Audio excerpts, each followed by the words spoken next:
Good afternoon. In this video, we're going to go over this week's options watch list.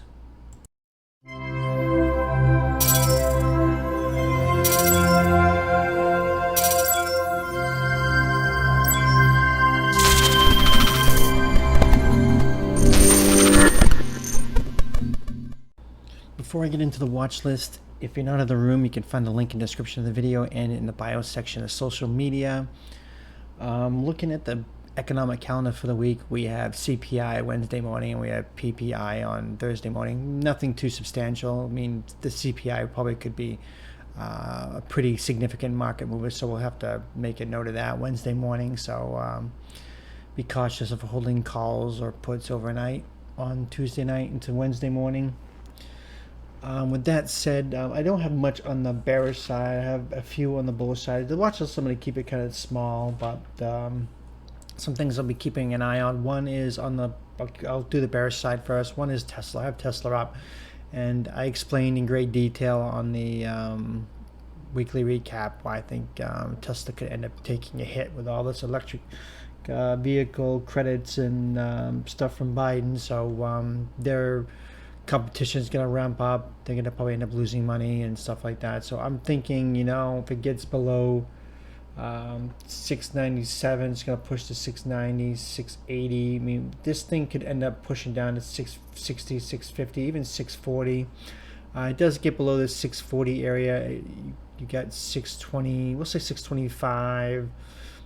As you can also see, it's in a downtrend on the weekly and the daily. It's making lower highs. So I mean, it did make a higher high compared to here, but overall the weekly is still making lower highs on the weekly one. So I would keep an eye on that.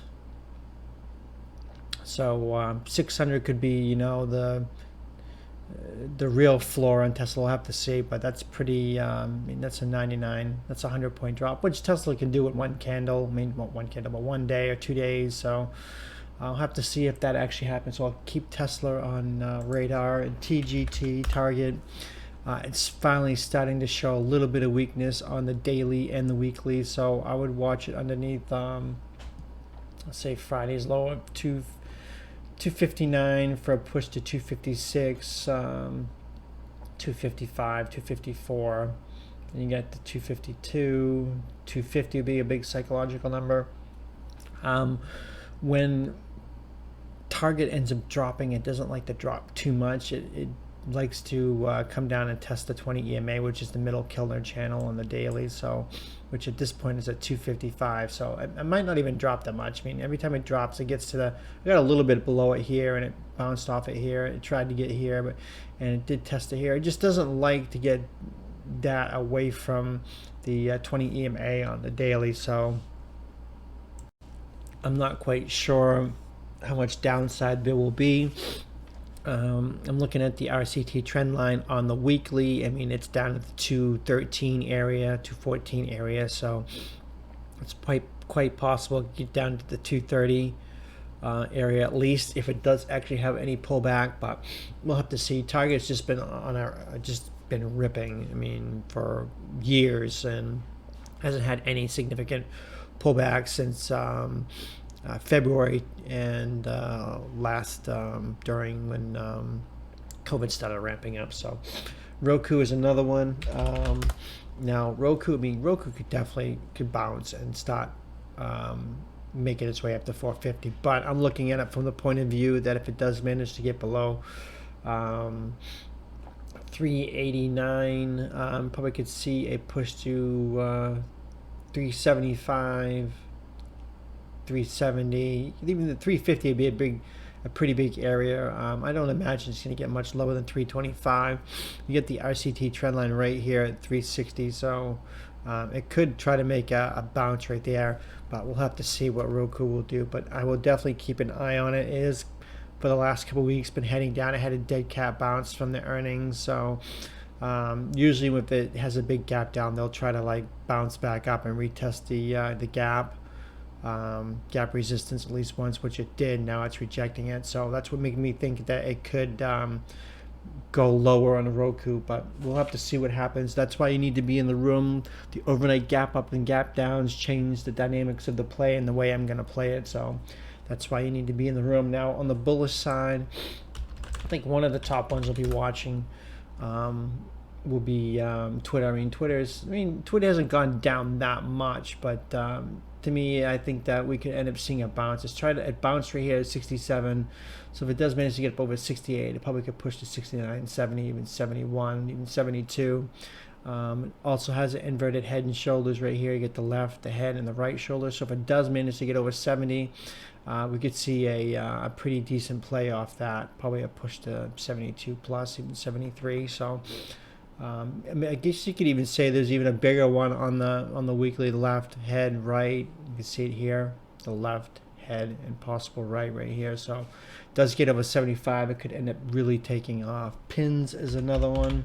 I've been watching this all week long. It's just been consolidating in this 60 area. I can't get over the 61 area, 60-50 area. So it does manage to get over 61. We'll even say, 61. It's probably going to end up making a run and filling the gap. So definitely keep an eye on pins. It likes to bounce. You can see right here, it did the same thing, consolidated in this area, then it just took off. So we could end up seeing the same thing with pins. So definitely keep an eye on that. And SPLK, Splunk. This thing has just been getting beaten down for a long time, weeks and weeks and weeks. And now it's starting to shape up and starting to look pretty good. You get inverted head and shoulders on the weekly and daily. Left head, right shoulder.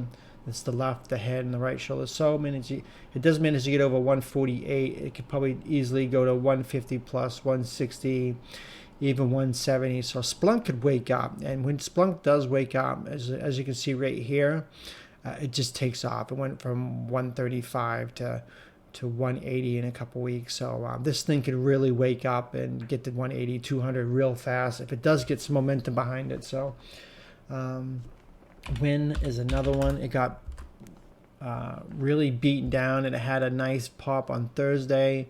Kind of a doji on the daily on Friday. So we could see a push over 100. If it's over 100 again, 102, 105, 110, does get it over 110, 115 P, the next big area to look at for a possible resistance, or even 120. So definitely watch WYNN. Microsoft is another one. Now Microsoft, it just looks like it wants to break out. It's double topping on the daily.